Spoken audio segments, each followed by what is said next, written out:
अस्सलाम वालेकुम मेंबर्स। तो उम्मीद करता हूँ सब खैरियत से होंगे। लास्ट टॉपिक जो हमारा स्टॉप हुआ था वो हुआ था आई थिंक आउटलाइंस पे। एआई से आउटलाइन जनरेट करवाई थी एंड उसमें थोड़ा इशू आ रहा था, एआई से जनरेट नहीं हो रही थी। तो अब उसे एआई से आउटलाइन जनरेट करवा लेते हैं, लेकिन मेरी रिकमेंडेशन उसमें नहीं है एआई से आउटलाइन जनरेट करवाना। अभी देखिए आउटलाइन जनरेटर लिख देंगे ना, अब इसमें कॉपी एआई, एचरिफ और आ जाएगा सैमरश। सैमरश नहीं आ रहा, सैमरश से बहुत अच्छी आउटलाइन आती हैं। लाइक आप सिर्फ उससे ना आइडियाज़ उठा सकते हैं, आउटलाइन नहीं उठानी। अब हमारे पास एक था कीवर्ड, मैं कीवर्ड चेक कर लूँ। कीवर्ड क्या था? हाँ, कीवर्ड था who died in my house free search. अब इसमें दो कीवर्ड बनते हैं, हु डाइड। अच्छा, लास्ट टॉपिक जो हमने कवर किया था वो किया था कीवर्ड रिसर्च पे पार्ट वन में, एंड आगे आउटलाइन वगैरह आर्टिकल जनरेट करना था ह्यूमन रिटन, ना कि एआई का। एक तो कीवर्ड यहाँ तक बन जाएगा, दूसरा कीवर्ड ये कंप्लीट बन जाएगा। दो कीवर्ड्स, इनमें हमने दो पे रैंकिंग करनी है। एक फोकस हो गया, फोकस कीवर्ड तो हाउस तक हो गया एंड ये प्राइमरी हो गया, और दूसरा सर्च तक सेकेंडरी हो गया। हमने इस कंप्लीट टाइटल को उठा लेना है, ठीक है, एंड कुछ सेम कॉपी कर देता हूँ मैं। अब मैं सबमिट कर देता हूँ एंड ये थोड़ी देर तक आउटलाइन हमें जनरेट करा देगा। देखते हैं आउटलाइन कैसी आती है एंड फिर नेक्स्ट स्टेप की तरफ बढ़ते हैं। ये देखिए अब ये आउटलाइंस आ गई हैं। कंप्लीट आर्टिकल नहीं लिखा है इसने, आउटलाइन जनरेट किया है। ये देखिए अब ये इंट्रो आ गया, इंट्रोडक्शन। इंट्रोडक्शन तो अपनी तरफ से लिखना है, सिर्फ मैं आउटलाइन का बता रहा हूँ। ये देखो इंट्रो, फिर ये H2, फिर H3, फिर उसके अंदर H4 में डिटेल आ गई है, इस पर डिटेल लिखनी है, इस पर डिटेल लिखनी है, इस पर डिटेल लिखनी है। तो आप लाइक देख लें कि आउटलाइन होती कैसे है। जस्ट हमने क्या करना है, आइडिया पिक करना है, आइडियाज़ पिक करने हैं, उसके अलावा कुछ भी नहीं करना, एक स्टेप भी नहीं करना, ठीक है। एंड नेक्स्ट स्टेप इज़, ये तो हो गया सरसरी सा, मैंने बता दिया आउटलाइन कैसे जनरेट करनी है। करनी नहीं है, बस बता दिया है मैंने। तो अब नेक्स्ट स्टेप की तरफ बढ़ते हैं। अब हमने आउटलाइन लेनी है वेबसाइट से, जो हम वेबसाइट्स ओपन करके बैठे हैं। लाइक अब इसमें ना आर्टिकल पब्लिश किया गया, अपडेट जो हुआ है 2023 में हुआ है, एंड फिर भी रैंक कर रहा है फर्स्ट पोजीशन पे। क्यों? इसमें कुछ इन्फॉर्मेशन ही ऐसी पुट की गई है कि आपको रैंक करने से कोई नहीं रोक सकता, मतलब बहुत अच्छी इन्फॉर्मेशन पुट की गई है। अब इसमें ना हमें एक टेबल ऑफ कंटेंट चाहिए, जिसमें ना आउटलाइन साफ साफ नज़र आए कि आउटलाइन ये ठहरी है। अब इसमें आउटलाइन नज़र नहीं आ रही, तो आप एक एक्सटेंशन यूज़ करते हो, एसईओ क्विक, ठीक है। अब ये ओपन हो जाए एसईओ क्विक, तो मैं नेक्स्ट स्टेप की तरफ बढ़ता हूँ।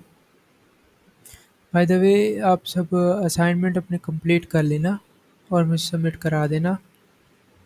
तो जितना जल्दी हो सके सबमिट करा देना, क्योंकि कोई मुश्किल नहीं है ब्लॉगिंग। अब ये देखें, H1 क्या हो गया, टाइटल। H2 क्या हो गया, ये हेडिंग वगैरह, आउटलाइन यहाँ तक। बाकी आगे बस फिक्स तक आ जाती है, बाकी उसके अंदर, इसके अंदर सब सब हेडिंग आ जाती है, H3, H4, H5, ठीक है। अब ये हो गया। अब इसमें हमने इंट्रो उठाना है, इसका बॉडी का ना, बॉडी में सबसे पहले क्या आता है, इंट्रो। इंट्रो या इंट्रोडक्शन। अब इसको ना आप देख लो इजी वे में। अब इंट्रोडक्शन उठा, हर वेबसाइट से आप ऐसे इंट्रोडक्शन उठाओ कि मीनिंगफुल भी रहे कंटेंट, कंटेंट चेंज भी ना हो, कंटेंट में प्लेजरिज्म भी ना आए। सारा कुछ आपने देख के करना है। You think you found your dream home. अब ये ना, ये लाइन कॉपी कर ली है। अब इसमें एक और चीज़ एक्स्ट्रा मैं ऐड कर रहा हूँ, तो सिंपल दिस सेंटेंस आप यूँ भी यूज़ कर सकते हैं, और भी काफ़ी तरीके हैं।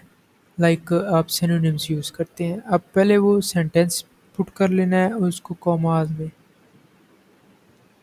अब ये वर्क करता है तो बेहतरीन हो जाएगा, लेकिन बिल्कुल हाफ करना है आपने, ये वर्क नहीं कर रहा, फ़िलहाल तो नहीं कर रहा वर्क। लेकिन इसमें आप एआई का यूज़ कर सकते हो, लेकिन एआई तो रिकमेंडेड ही नहीं है। तो अगले मैं लेक्चर में ना थोड़ा सा थोड़ा ज़्यादा एआई का टच दूंगा, लेकिन आपने लिखना खुद होगा। एआई का टच दूंगा जैसे आउटलाइन में बताया, एआई की है, लेकिन उसमें करना नहीं है काम कोई भी। अब ये देखें, अब थिंक की जगह कोई सिनोनिम यूज़ कर लेते हैं। अब इतना तो इंग्लिश आपकी होगी भाई, थिंक की जगह क्या आना चाहिए, थॉट वगैरह आ सकता है, बिलीव आ सकता है। लेकिन हमने एक चीज़ देखी है, हमने बनाना है कलरफुल कंटेंट, मीनिंगफुल। अब मीनिंगफुल क्या होता है? मीनिंगफुल वो होता है कि सेंटेंस की मुनासबत से चलना है हमने। अब सेंटेंस की मुनासबत ये है कि अब देख लेना है कि उसके मुताबिक सूटेबल है कि नहीं वो वर्ड जो आप पुट करने जा रहे हो। अब थिंक की जगह सपोज कर लो, यू सपोज। अब ये पुट कर दो, यू सपोज ये यू फाउंड ड्रीम होम। ठीक है, अब ये लाइन आ गई। अब इसमें कुछ ये कर दो ऐड के, आई think you suppose you found your home, you your home dream home. या इसमें ऐसा भी कर सकते हो, ड्रीम होम की जगह हाउस कर दो। अब ये मीनिंगफुल कंटेंट बन रहा है, ठीक है। तो लाइक ये तो हमने फर्स्ट वेबसाइट से उठा लिया। अब second website, this house checks all your boxes and you. अच्छा, इधर तक अब ऑफर तक कर लो। अब इसमें ना आके पुट कर दो इधर। अब थर्ड लाइन में आ जाओ, थर्ड लाइन से ना थोड़ा सा कंटेंट उठा लो। आई थिंक इसमें नहीं आ रहा प्रॉपर कंटेंट। ये फोरम वेबसाइट है। फोरम वेबसाइट वो होती है जिसमें आंसर क्वेश्चन हो या बिल्कुल छोटा सा कोई पैराग्राफ हो, वो पुट किया गया हो। तो उसमें कमेंट वगैरह होते हैं, फोरम वो कहते हैं। अब इसको क्लोज कर देना। लाइक अब आप आ जाता है ये one of my question of, नहीं ये नहीं। अब living in a house where, अब ये लाइन कॉपी कर लेनी है। आइडियाज़ दे रहा हूँ, आइडियाज़ को पिक करते जाना है। जो चीज़ समझ नहीं आएगी आप फिर मुझसे पूछ सकते हैं इजीली। अब ये नॉर्मल कर देते हैं इसे, और मैं आपके लिए थोड़ा सा कंटेंट को बड़ा कर देता हूँ। अब ये देखें, I think you suppose you found your home, this house checks. अब ये देखिए वो कहता है कि मैं सोच रहा हूँ, ठीक है। अब ड्रीम हाउस, अब फिर आ गया this house checks all your boxes and you are tempted to make an offer. Living in a house where someone died is no big deal for someone else. Like इसमें कुछ add कर दो, ऐसे add करते जाओ अपनी तरफ से। इतना भी आपकी माड़ी इंग्लिश नहीं है, तो आप कुछ ना कुछ ऐड करते जाओ। For others it can be concern, it can be a concern. अब लाइक इस वेबसाइट पे लिखा हुआ था, अब दोबारा इधर से करना है द ओल्डर द होम। अब ये लाइन उसके अंदर कर देनी है, ऐड एंड टेक्स्ट को फिर से स्मॉल कर देना है। अब आपके लिए बड़ा कर देता हूँ इस टेक्स्ट को। एक और चीज़ आपने मेक श्योर करनी है कि 4 लाइन से ज़्यादा नहीं होना चाहिए। मैंने 5 लाइन्स का बना दिया है। एंड अब इसका ना प्लेजरिज्म चेक करेंगे, क्योंकि मैं वो यूज़ नहीं करके बैठा, सिनोनिम्स यूज़ नहीं किए, तो इसमें प्लेजरिज्म आने के चांसेस 90% हैं। 90% कह रहा हूँ, 10% नहीं है। 10% का कोई भी कुछ नहीं होता, ठीक है। तो 90% चांसेस हैं कि इसमें प्लेजरिज्म आएगा। अगर मैं वो सिनोनिम्स चेंज कर दूँ तो प्लेजरिज्म आने के चांसेस नहीं है। लाइक यार, तो आई थिंक अब पार्ट 2 स्टॉप ही कर देना चाहिए। नेक्स्ट पार्ट में बाकी डिस्कस करेंगे। अब मैं कर लूँ थोड़ा सा। अब मैंने आइडिया दे दिया एआई से आउटलाइन कैसे जनरेट करनी है और इधर से कैसे जनरेट करनी है। अब सिर्फ इंट्रोडक्शन का बता दिया, इंट्रोडक्शन कैसे जनरेट करना है। मैं 2 मिनट और ले लेता हूँ आप लोगों के। मैं आहिस्ता आहिस्ता इसलिए बता रहा हूँ, वीडियो लॉन्ग होती है, मुझे पता है ये चीज़, लेकिन समझना ज़रूरी होता है। ये देखिए यूनिकनेस आ गया, फिर भी 25% प्लेजरिज्म आ गया। तो थोड़ा सा चेंज कर लेना है आगे जाके। लाइक लास्ट लाइन पूरी की पूरी मैंने चेंज नहीं की तो वो आ गई है। अब इसमें ना कुछ ऐसी चेंजिंग कर लो, लाइक समथिंग लिखा हुआ है, समथिंग को सिनोनिम चेंज कर दो। समथिंग का क्या बनता है synonym? Synonym substance, commodity, being, being लगा दो।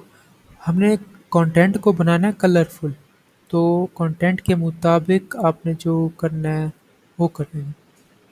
सो ठीक हो गया। एंड वेदर की जगह कोई और सिनोनिम डाल दें।